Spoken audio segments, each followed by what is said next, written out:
India Iran के साथ भी तिजारत कर रहा है, इंडिया रूस के साथ भी तिजारत कर रहा है, अमेरिका का सबसे बड़ा पार्टनर भी वो है।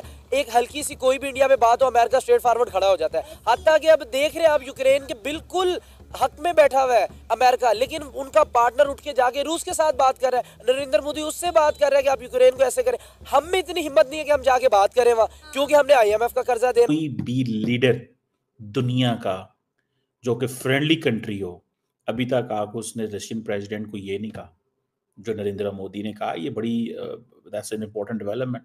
ब्रिक्स का मोटिव ये है कि 2050 तक 2050 तक जितने ममालिक ब्रिक्स के मेंबर हैं वो मिलकर इस दुनिया पे राज करेंगे। वो दुनिया की बुलंद तरीन इकोनॉमीज बनना चाहते हैं। और आपको पता है इंडिया और रशिया ओरिजिनल मेंबर्स हैं ब्रिक्स के, ठीक है जी।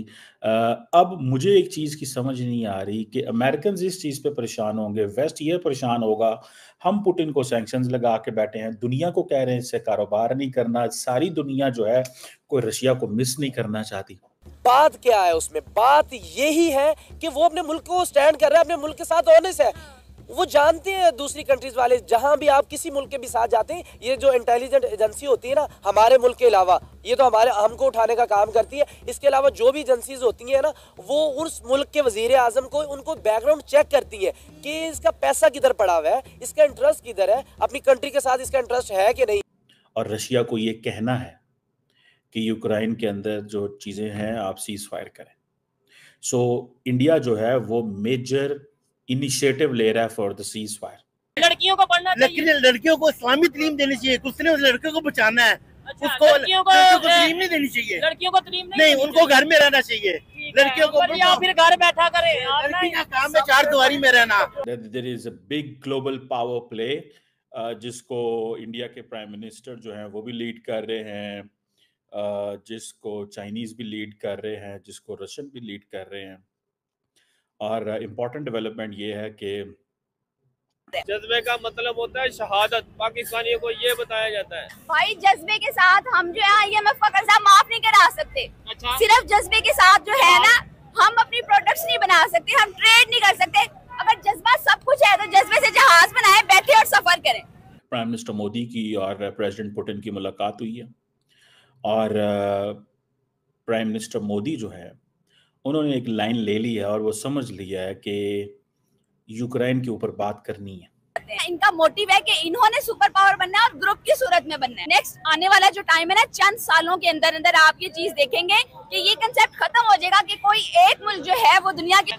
उस मीटिंग में इंडिया के फॉरेन मिनिस्टर आए थे और उन्होंने आने से पहले एक स्टेटमेंट दे दी थी। हाँ, पाकिस्तान को लेके एक स्टेटमेंट पहले एक स्टेटमेंट उन्होंने दी है। और अब ये ब्रिक्स की मीटिंग हो रही है, वहाँ रशिया जाकर इंडिया ने जाते साथ उनके प्राइम मिनिस्टर ने एक स्टेटमेंट दिया। उन दोनों स्टेटमेंट्स का मैं मुवाजना यहाँ पे करना चाहूंगी। ठीक है। उनके जो फॉरेन मिनिस्टर आए ना, उन्होंने आने से पहले ही पाकिस्तान आने से पहले ये स्टेटमेंट दे दी कि मैं पाकिस्तान जा रहा हूँ, लेकिन सिर्फ इसलिए क्योंकि मैं SCO का मेंबर हूँ। मैं SCO का मेंबर हूँ, सिर्फ इसलिए मैं जा रहा हूँ और मैं ट्रेड और रिलेशन और किसी मामले के बारे में मैं बात ही नहीं करूंगा। ठीक है। जबकि ब्रिक्स की मीटिंग स्टार्ट हुई है, इंडिया के जो प्राइम मिनिस्टर है उन्होंने जाते साथ ये स्टेटमेंट दिया कि मुझे उनका इतना अच्छा वेलकम किया गया, इतना वार्म वेलकम किया गया। उन्होंने तारीफ की है कि मुझे बहुत खुशी हुई है यहाँ आके, जिस तरीके से वेलकम किया, मुझे जिस तरह से रिसीव किया, मुझे खुशी हुई है। और मैं ये चाहता हूँ कि ताल्लुकात को, बिजनेस को, ट्रेड को, मामलात को और बेहतर बढ़ाया जाए, जिसका मतलब क्या है कि ऑलरेडी उनके मामला। मैं ये चीज कहना चाहूंगा, देखें आपने ये कंपैरिजन तो कर दी है कि पाकिस्तान में आने से पहले उन्होंने ये स्टेटमेंट दी कि हम ट्रेड नहीं करेंगे या ट्रेड के ऊपर बात नहीं करेंगे, कोई इस तरीके से डिस्कशन नहीं होगी। लेकिन रशिया जाके उनके प्राइम मिनिस्टर ये कह रहे हैं कि हम मजीद ट्रेड बढ़ाना चाहते हैं रशिया के साथ, अपना बिजनेस, अपने रिलेशन को मजबूत करना चाहते हैं मजीद। लेकिन रशिया और पाकिस्तान में फर्क भी तो है ना। रशिया इंडिया का बड़ा करीबी दोस्त है और आज का नहीं, बड़ा पुराना दोस्त है। ये मेरी बात को समझिएगा देखने वाले, ठीक है। और पाकिस्तान की अगर बात करें, पाकिस्तान इंडिया की आपस में जरा वो मुखालफत कह लें, दुश्मनी कह लें, वो चलती है। तो इसलिए आप ये नहीं कह सकते कि इंडिया ने रशिया के लिए ये कह दिया और पाकिस्तान के लिए ये कह दिया। मैं बताती हूँ आपको बात। बेसिकली देखें, इंटरनेशनल लेवल के ऊपर ना बात दोस्ती और दुश्मनी की नहीं होती। अच्छा। कोई भी मुल्क जो है वो दोस्ती और दुश्मनों का नहीं, वो अपना मफाद देखते हैं, अपनी अपनी आवाम के मफाद को देखते हैं। अपने आप कंट्री का देखें, फायदा है। आप मेरी बात सुने, आप ये बात करते हैं चाइना जो है वो इंडिया का दोस्त है।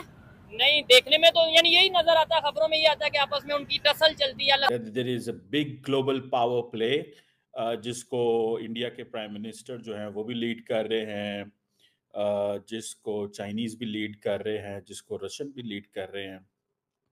और इम्पॉर्टेंट डेवलपमेंट ये है कि प्राइम मिनिस्टर मोदी की और प्रेसिडेंट पुतिन की मुलाकात हुई है, और प्राइम मिनिस्टर मोदी जो है उन्होंने एक लाइन ले ली है और वो समझ लिया है कि यूक्रेन के ऊपर बात करनी है और रशिया को ये कहना है कि यूक्रेन के अंदर जो चीज़ें हैं आप सीज फायर करें।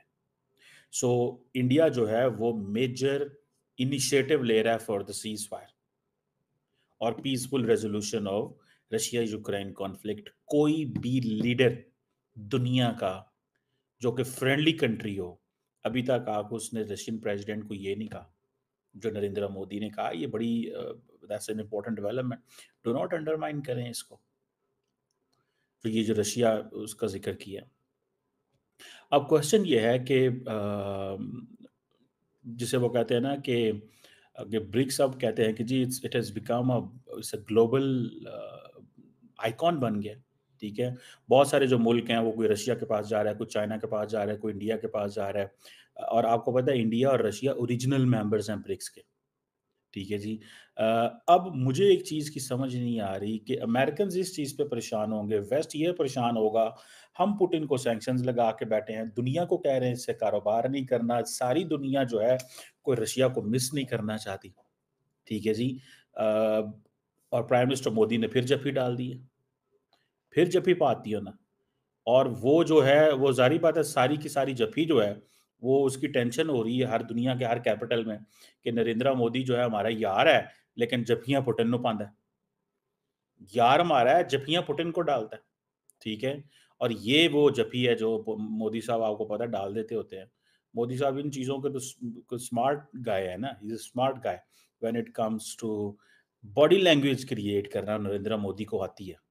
आप उसकी वो पॉलिटिक्स देखें।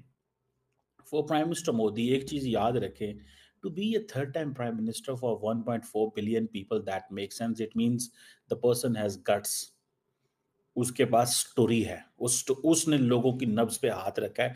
ये मैंने आपको पहले भी कहा था कि नरेंद्र मोदी का भारत की अवाम की नब्ज के ऊपर हाथ है।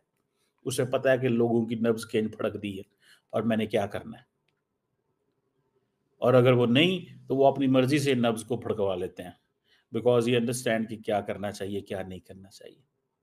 अब ये जो कुछ हो रहा है, आप देखें ना, टर्की बैठ गया आके इंडिया के पास इस चीज का। अब टर्की आपको पता है नेटो का मेंबर है, वेस्ट के करीब है। इंडिया ऑलरेडी, इंडिया के बारे में बात हो रही है कि जनाब वो उसने ऐसे ही होना है। ठीक है ना जी। तो ये मैं तो जब इस सारी सिचुएशन को देखता हूँ और आज की ये जो पुतिन